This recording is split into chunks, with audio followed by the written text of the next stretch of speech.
भारत गौरव आचार्य श्री पुलक सागर जी गुरुदेव के प्रवचन और लेटेस्ट धार्मिक भजन व कार्यक्रम निशुल्क देखने व सुनने के लिए हमारे YouTube चैनल जीन शरणम मीडिया को आज ही सब्सक्राइब करें और सबसे पहले देखने के लिए बेल आइकन पर क्लिक जरूर करें। अकेला कब पड़ता है आदमी, अकेला कब पड़ जाता है मालूम है? जब वह अपनों से टूटने की सलाह गैरों से लेता है। किससे लेता है? पड़ोसी से। यार हमारे वो रिश्तेदार ऐसे हैं, अब तो ऐसा लगता है उनसे रिश्ते ही मत निभाओ, उनके पास जाना ही नहीं चाहिए, मिलना ही नहीं चाहिए। तो वो और तैयार बैठा है कि हाँ बिल्कुल ऐसा ही है, तुम क्यों निभा रहे हो, ध्यान रखना। वो कोई तुम्हें सांत्वना देने को नहीं बैठा है। टूटे हुए रिश्तों को और तोड़ते हैं लोग, अलग अलग करना चाहते हैं लोग। ध्यान रखना, ये दुनिया है।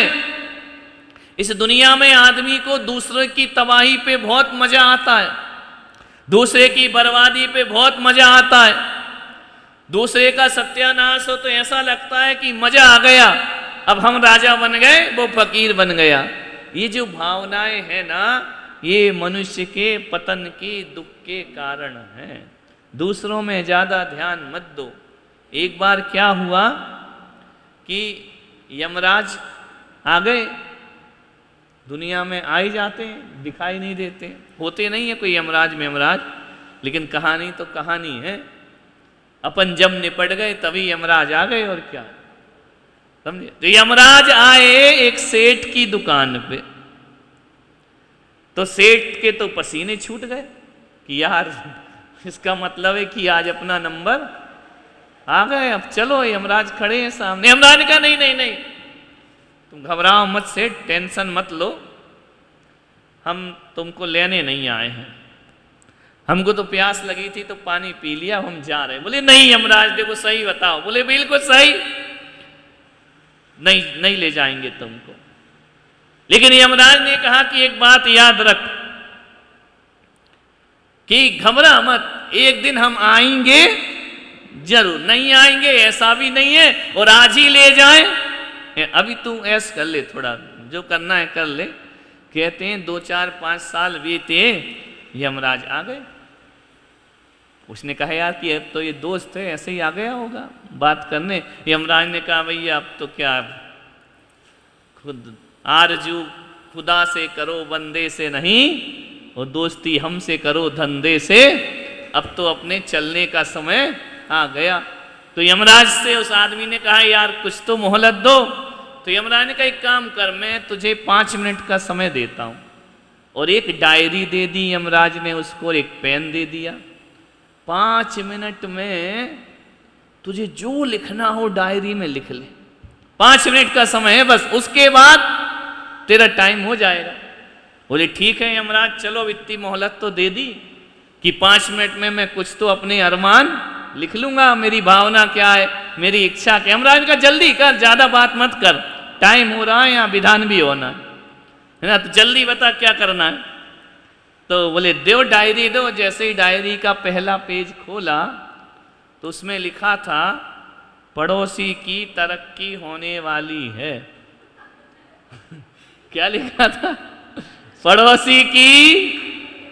अब तुझे जो लिखना है लिख फटाफट। उसने कहा यमराज निवेदन है तरक्की रुक जाए। अच्छा पहली लाइन लिख दी। अगला पेज पलटा, बोले तेरा जो दोस्त है वो मंत्री बनने वाला है। उसने लिख दिया यमराज प्लीज चुनाव हार जाए। अब देखो मर रहा है और वो लिख रहा अपनी जिंदगी के बारे में। अच्छा बोले कि चल तीसरा पेज खोला, पड़ोसी के यहाँ 80 लाख की मर्सिडीज आने वाली है, यमराज प्लीज एक्सीडेंट हो जाए। अरे 3 पेज हो गए। यमराज ने कहा भाई जल्दी भर, क्या लिख रहा है? बोले चिंता मत करो, जो मैं लिखूंगा वो होगा कि नहीं? बोले होगा, पक्का होगा। बोली अच्छा। बोले यमराज ने कहा कि देख तेरे रिश्तेदार के यहाँ लड़की की शादी होने वाली है, कैंसिल हो जाए, किसी भी तरह से उसकी शादी नहीं होना चाहिए। अब और कुछ लिखना बाकी है क्या? बोले यमराज कितने मिनट बचे? बोले 1 मिनट बचा, जो लिखना है लिख दे। तो यमराज अगला पेज उसने लास्ट वाला पलटा, सेकंड लास्ट पेज, उसमें कहा कि देख भाई पड़ोसी की लॉटरी खुलने वाली है और करोड़ों रुपए उसे मिलने वाला। अरे यमराज प्लीज मैं मर रहा हूं, ये क्या सुना रहे हो तुम, ऐसा करो उसका सत्यानाश हो जाए। अब यमराज ने कहा ला डायरी इधर ला, इधर ला। अरे बोले मेरा तो लिखा ही नहीं। बोले मैंने तुझे 5 मिनट दिए थे, अब मेरे पास वक्त नहीं है। कितने मिनट दिए थे? 5 मिनट। अरे बोले प्लीज 1 सेकंड। बोले बिल्कुल नहीं। छीन ली डायरी। बोले चल खेल खत्म। अब बताइए यमराज ने डायरी पलटी। बोले मूर्ख 5 मिनट तूने दूसरे में लगा दिए और अपना तो तुझे कुछ ख्याल है ही नहीं कि तूने अपने लिए क्या मांगा, क्या सोचा? सत्यानाश, बर्बादी, शादी रुक जाए, एक्सीडेंट हो जाए, ये विचार कर रहा है। अब सोच पागल, 5 मिनट का समय है वो भी तूने दूसरे में डाल दिया, अब तेरी जिंदगी खतरे में पड़ गई। मरते समय तो अच्छे विचार बनाता, स्वर्ग जाता, कल्याण होता। यमराज ने पकड़ी उसकी गर्दन और लेकर के नरकों में पटक दिया। मरते समय भी आदमी के शुभ भाव नहीं है, वो सत्यानाशी बर्बादी ही मांगता है। विचार करिए आप, ये कोई जोक नहीं है, ये हंसने की कहानी नहीं है। क्या भरोसा अपने पास ही 5 मिनट बचे हो? कोई भरोसा है क्या? फिर कितना भी रो, कितना भी गिड़गिड़ाओ, कितना भी आंसू बहाओ, please Yamraj 1 second, 1 minute Yamraj देने वाला। अब सोचो कि सुबह से शाम में पूरे जीवन की डायरी में हम कितना अच्छा लिखते हैं। क्या लिखते हो? भगवान प्रकट हो जाए, वरदान मांगे तो तुम अपने लिए सुख नहीं, पड़ोसी के लिए दुख मांग लोगे कि उसका सत्यानाश हो जाए, उसकी बर्बादी हो जाए। अपने लिए तो आदमी के पास टाइम ही नहीं है।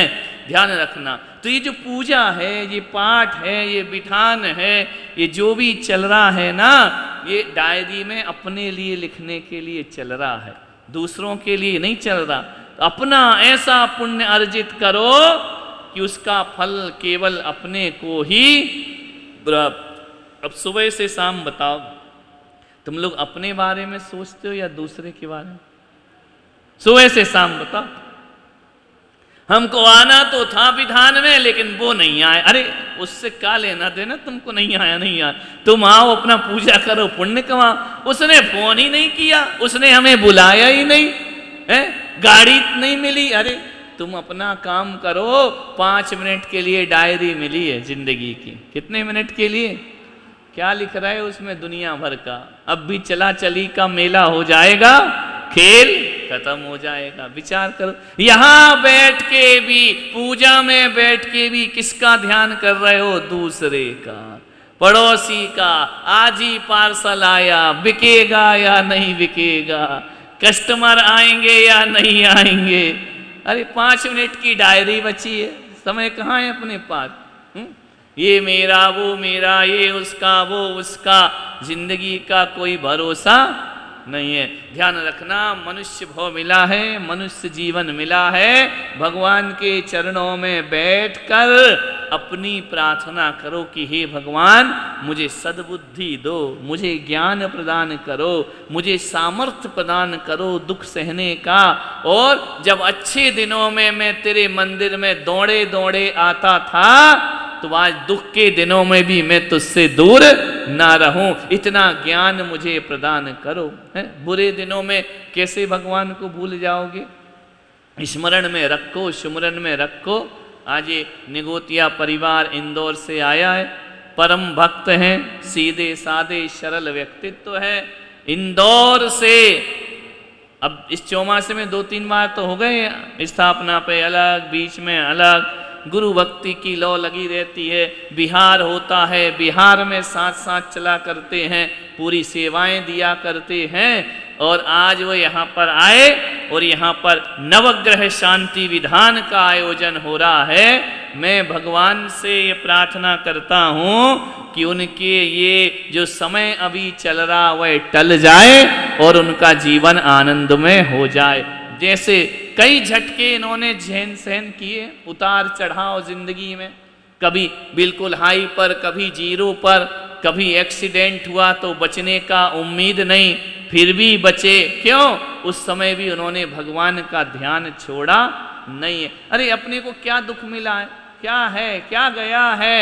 एक बात बताओ, थोड़ा व्यापार आगे पीछे हो गया, क्या फर्क पड़ता? मालूम है, सवेरे राम का राज तिलक था कि नहीं अयोध्या? सुबह राम क्या बनेंगे? राजा बनेंगे। रात में क्या हो गया?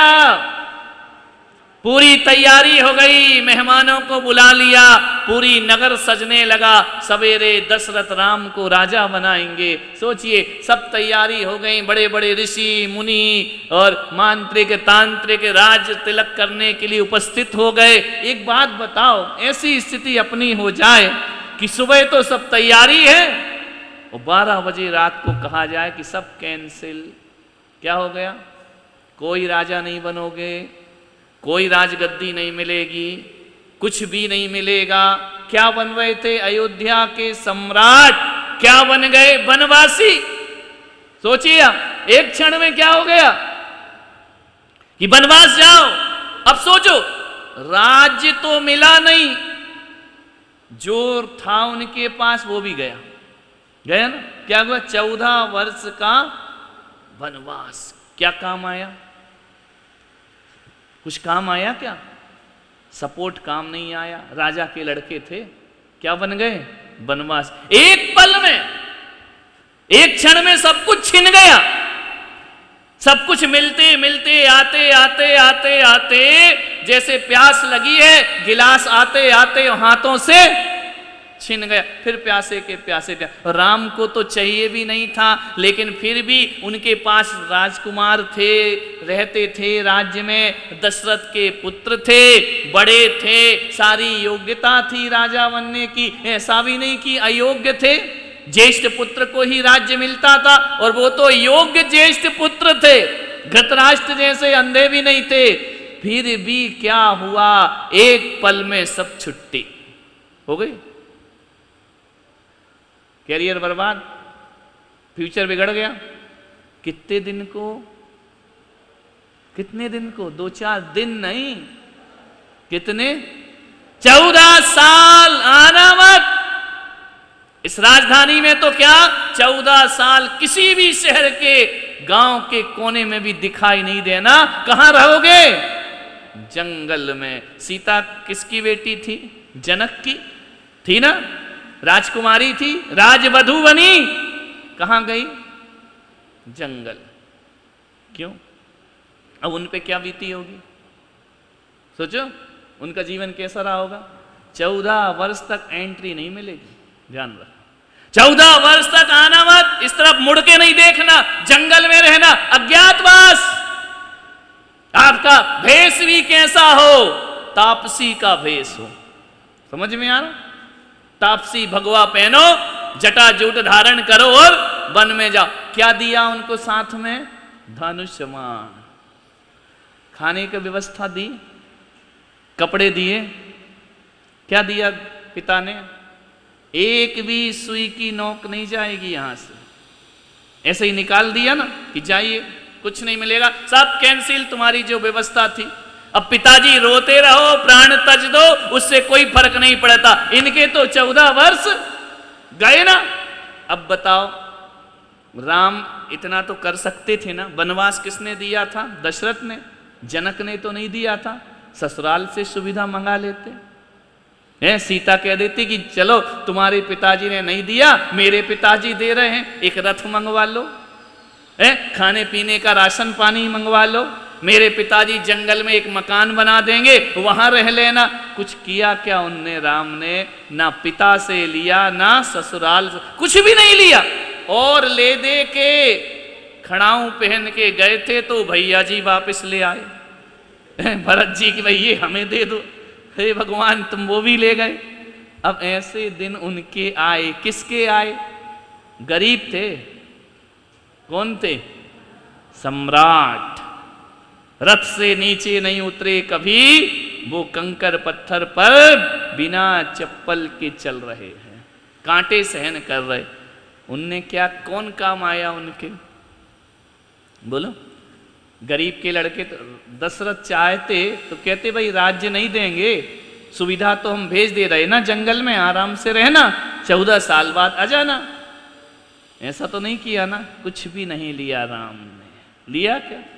सीधे वस्त्र जो पहने वो और एक पोटली में दूसरे वस्त्र लेकर के निकल गए।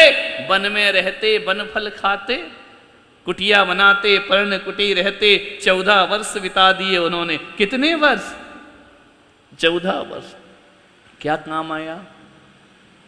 रावण मिला, रावण से झगड़ा हुआ, सीता का हरण हो गया। उतने बड़े रावण से लड़ना, कितना बड़ा सम्राट रावण, जिसके पास राक्षसी सेना, उनसे लड़ना है। फिर भी उन्होंने, यदि राम जी भरत जी को संदेश भेजते कि देख तेरी भाभी को उठा के ले गया है और मुझे उससे लड़ना है, हम दो ही हैं, तू सेना भेज दे, तो भरत जी सेना को मना करते क्या? वो तो कहते मुझे सिंहासन चाहिए ही नहीं, आप ले लो, राम वापिस चलो। भरत जी मना करते क्या? जनक महाराज मना करते क्या? उनकी पुत्री का हरण हुआ, लेकिन राम ने कहा नहीं, मुझे किसी से कुछ भी नहीं लेना है, मुझे अपने दम पर इन बुरे दिनों से लड़ना है, बुरे समय से लड़ना है, मुझे किसी की जरूरत नहीं है। ध्यान रखना, कुछ नहीं लेकर गए थे।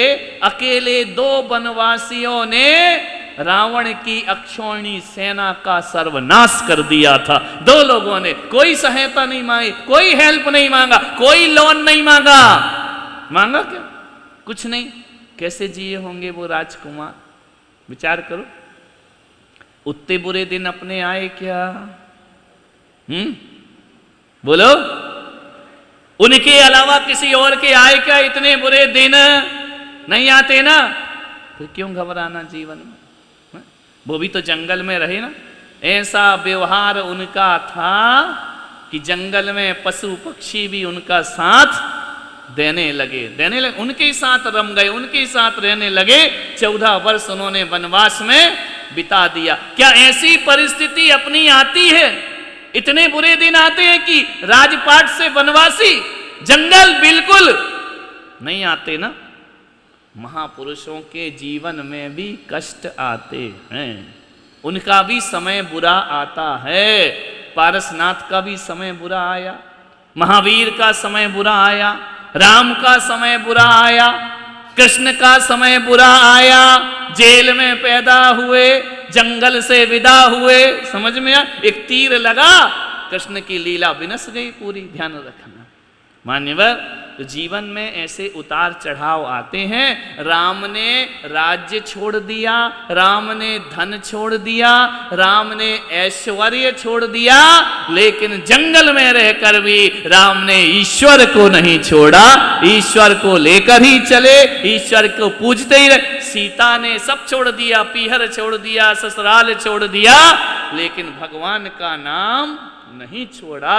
14 वर्ष बाद विचार करो, सीता का जीवन क्या था, क्या जिंदगी थी उसकी। दशरथ जनक के यहां रही, शादी हुई, वनवास मिल गया। कितने वर्ष का? 14 वर्ष का वनवास गई। वहां से रावण उठा के ले गया, पति भी गए, रावण ले गया। क्या मिला सीता को? इंतजार करती रही वर्षों अशोक वाटिका में बैठी बैठी कि मुझे बंधन से मुक्त कराओ। जैसे तैसे बंधन से राम ने मुक्त कराया, लौट के आए, गिद्दी पर बैठे सिंहासन पर। क्या हुआ? धोबी के कहने से राम ने फिर उसे गर्भवती सीता जंगल में छोड़ दिया। कहां जन्म दिया बच्चों को? गुफाओं में। समझ में आ रहा? फिर जैसे तैसे लवकुश को राम मिले, फिर सीता जंगल में चली गई। अब बताओ, सीता का पूरा जीवन जंगल में ही बीता है। केवल जनक के घर में रही, तभी महलों में रही, लेकिन जिस दिन से शादी हुई उसके जीवन में महल कभी आए नहीं। वो जंगल में बीती और लास्ट में आरिका बन के जंगल में ही वास करके अपने जीवन का कल्याण। क्या मिला सीता को अपने जीवन में? कौन सा सुख मिला? बोलिए। कुछ नहीं मिला ना। तो कम से कम इन महापुरुषों का चरित्र पढ़ के अपने जीवन को ऐसा बनाएं कि जब इनके जीवन में इतने बुरे दिन आ जाते हैं तो हम तो मामूली से लोग हैं। समझ में आ रहा? इतने बुरे दिन तो अपने नहीं आए। इस पे क्या करो, भगवान से शिकायत मत करना कि ऐसा क्यों हो गया। भगवान से कहना कि भगवान, उन महापुरुषों के सामने हमको कोई भी आपत्ति नहीं है, तुमने हमारा इतना तो बचा रखा है, इतना तो सौंप रखा है। अरे जब वो दिन नहीं रहे तो ये भी दिन नहीं रहेंगे। फिर से जीवन आनंदमय होगा।